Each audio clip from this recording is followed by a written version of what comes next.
name is Ryan and this is Ade, and welcome back to another edition of Boxtalk.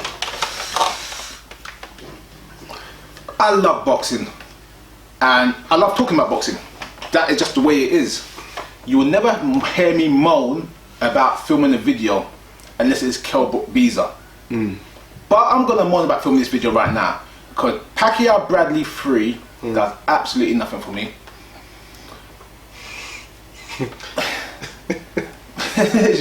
So I tell you what, yeah, I like Pacquiao. You know, I've defended Pacquiao, yeah. And you said obviously the PED stuff. I'm like, no. And I like Bradley. I've always liked Bradley. I don't think nothing's wrong with Bradley at all. But it's one of those fights there where I feel is in-house making by Top Rank. They could have had better fights for both oppositions, including Terence Crawford, yeah, including Victor Postal. And instead of giving us two great fights, they're giving us one average fight. Bradley has been asking for big fights and been, you know, trying to fight decent names, but he hasn't progressed one level higher since the first Pacquiao fight. Pacquiao has clearly regressed. Hasn't fought in nearly a year and come off a shoulder injury, which was healed by God. But the part I'm making is is that Pacquiao's credibility is getting thin. Yeah, it's a good fight. It will be entertaining. Bradley comes to fight. I definitely think Teddy Atlas definitely brings a lot to the table, but it just don't do it for me. Oh, there you go. Interesting. Look, you know what? I'm going to say something off the bat here that might be controversial. Me and Ryan go back and forth, so he knows where I'm going. There's something about Manny Pacquiao. It honestly is the curious case of Manny Pacquiao. Oh, there's something about Manny. Yeah, there's something about Manny, we're going to call it. Yeah. In 15 years' time, when me and Ryan are doing this show from the head office of ESPN, you guys are going to tell me, yeah, we're going to get there, son, we're going to get there. Honestly, I don't think I've watched anyone's fights to study them as much as I've studied Manny Pacquiao, and there's just something fishy about Manny Pacquiao. But anyway, aside from that, like Ryan said, go on, what are you going to say? When Manny Pacquiao was blazing people out, it looked unbelievable. Scary unbelievable. It almost looked superhero unbelievable. And about 3 years ago, when you were still in physical prime, it just disappeared. Now everyone's going to talk about the PED stuff, and I don't believe the PED stuff. I do think people's bodies do get old. When you got up in weight, yeah, I think Pacquiao maintained the speed and power because he was not naturally a 140, 147 guy, 154 guy. So he was weighing really, really light. Now he's actually weighing those type of weights. That's what's hurting him. But I get your point. Yeah. Also, it wasn't so much that he was going up in weight, and it was what he did to people when he got there. Yeah. If he was just going up in weight and winning on points against these bigger guys, I'd have been like, oh, it's just good performance. You're outboxing them, as smaller guys really should do. They're faster. He was knocking out people that, still to this day, I was like, every time he fought someone big, I was in Ryan's house and we watched it, I had the other person as favourite.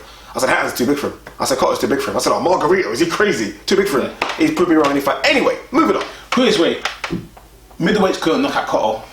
You know what I mean? Pacquiao did. Middleweights couldn't knock out Cotto. That's a very good point you made. Interesting. Oh, you seem to have... What? You seem to have... No, I'm not. No, seriously, I'm Think about it, though. Middleweights land hard on Cotto, and Cotto just says, yeah.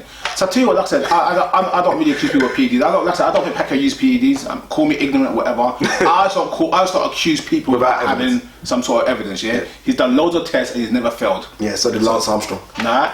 Yeah, Top Rank has made the biggest boo-boo ever, because like Ryan said, there was a chance. Look, Terence Crawford's a superstar. In boxing terms, there was a chance to make Terence Crawford a superstar in global sports terms by giving the Pacquiao fight.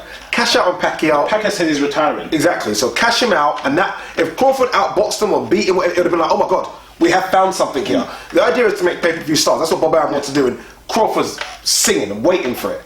And I think in Bradley, we've seen... Look, Bradley I thought was a phenomenal boxer, and I still think he could be the best 147 boxer. But then I go back and watch the Provodnikov fight, the Diego Chavez fight, even the Vargas fight, and he's struggling against, I wouldn't say B-level fighters, but not the top of the cream. The lower level, the A-minus fighters. The A-minus fighters, and I think this is a weird fight between two guys that one's clearly declined and one has declined slightly and has just plateaued. It's a weird fight. Do you know why this fight isn't? Do you know why the other fight ain't happening right now? Because Bob Arum is still saying, if Pacquiao looks good, yeah, there's a chance for he's gonna carry on. Yeah.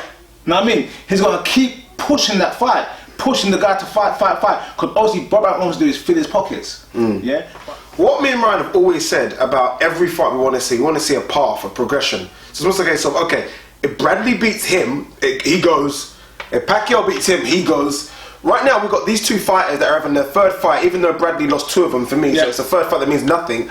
And I don't see where either of them go. No, I don't see it. Okay, say Pacquiao does look extraordinary. We're not going to get a Mayweather 3. Yeah. We're not going to get a Khan. What are we going to get from Pacquiao? If Bradley wins, he's in this tight contract with Bob Arum that he can't get out and fight the Garcias and the Furmans and the Porters and the Brooks. Well, we kind of go nowhere with either of them, and I feel mainly sorry for Bradley in this one. Yeah, so to you what I keep seeing more about this fight more than anything else.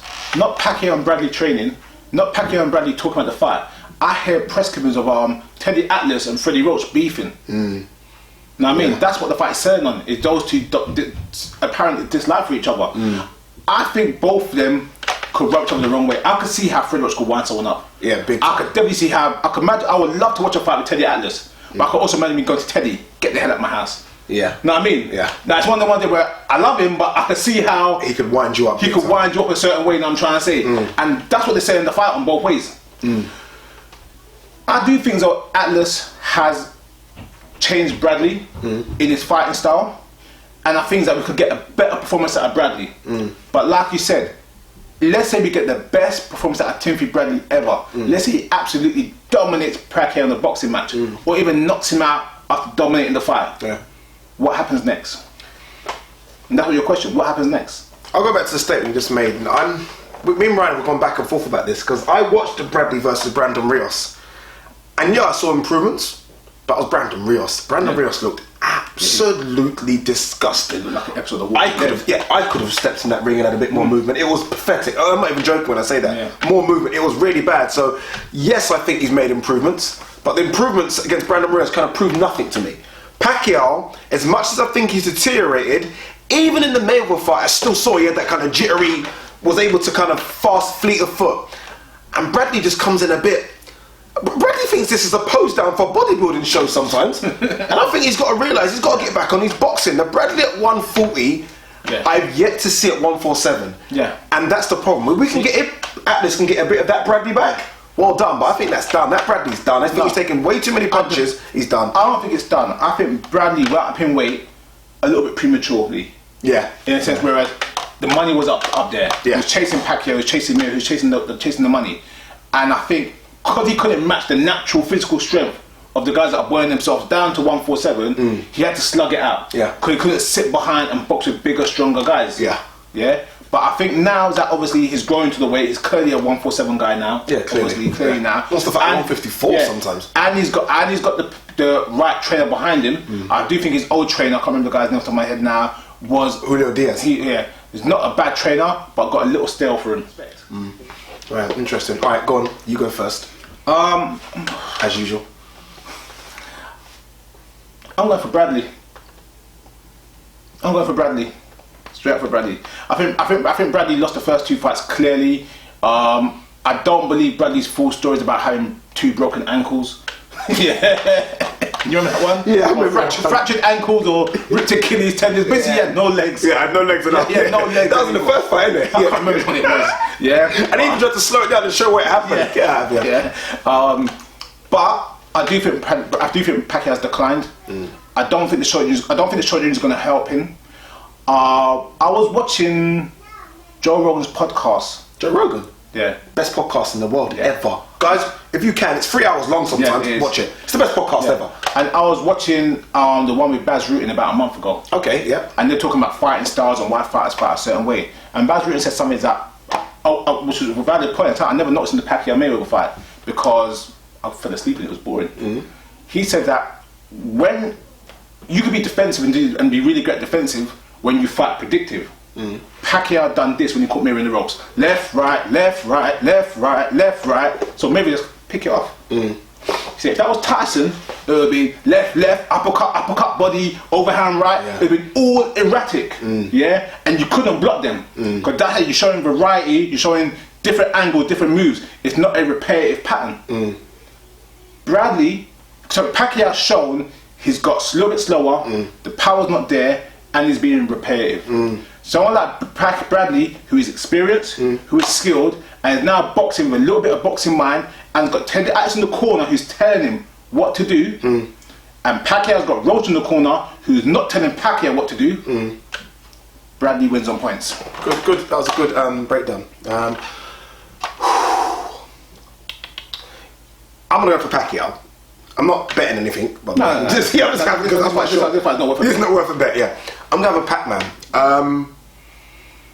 I can't put too much stock into Bradley's performance against Brandon Rios. Can't give it too much stock because, like Brian said, it was a walking dead. Brandon Rios' foot was that bad. He said, "I'm going to retire after the fight." Even though his comeback, it was that bad a performance by Brandon Rios. So it's hard. Sometimes I get you give the guy, I should be giving Bradley credit, but it's hard to when Brandon Rios was that bad. I'm trying to give a bit more stock to Pacquiao's performances before the Mayweather against Algerian Rios. He looked decent now. We all know he put Algeria down like 1,000 times. That was a performance. Yeah, and Brandon Rios kind of destroyed him as well. A bit more movement. If the shoulder surgery rumours are true, then look, let's give him that. He had a bad shoulder and he still went 12 with Mayweather. And like Ryan said, he didn't look great against Mayweather. Mayweather didn't look great against him. It was hard. It was a hard fight for him. Bradley's not Mayweather. Yeah. Bradley leaves holes. He leaves himself open, and sometimes, like Amir Khan, he sees the red mist and wants to have a scrap. If he leaves himself open for Pacquiao, even Pacquiao minus PDs can bang a bit. Now, even Pacquiao minus whatever can bang a bit. And I just see Pacquiao sneaking a victory here on points. I really do. I just think that he beat someone twice. You've got his number, and I don't think Pacquiao's declined that great enough for Bradley. I don't think Bradley's got that much better under Roach. Under Teddy Atlas yet.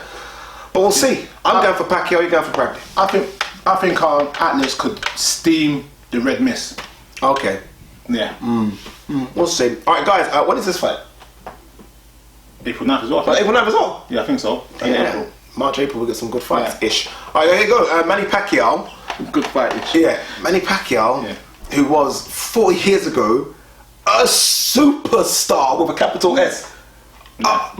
Scary. Yeah. How scary was his level? Yeah. And now all of a sudden he's making homophobic jokes that no one likes. Yeah. I wonder it wasn't a joke. It wasn't even a joke. I want to see his pay-per-view numbers after this because he's lost a lot of fans of that and a lot of respect. Because I said I don't play that game. And aside from that, he cheated all the fans. He went into that Mayweather fight. People paid $500,000 for ringside tickets. You know, people paid more than they've ever paid for a pay-per-view. You went in there injured, and we went in there cheering for you, and you knew deep down you couldn't do it. And I get that you wanted the money, but some people spent their life savings getting to Vegas, and you, Mr. Son of God, cheated us all. No, you did, innit? He cheated us all. He did. And I think people are not liking Pacquiao right now. I'm going to take this right now, yeah? And that's what I'm going to say about this video.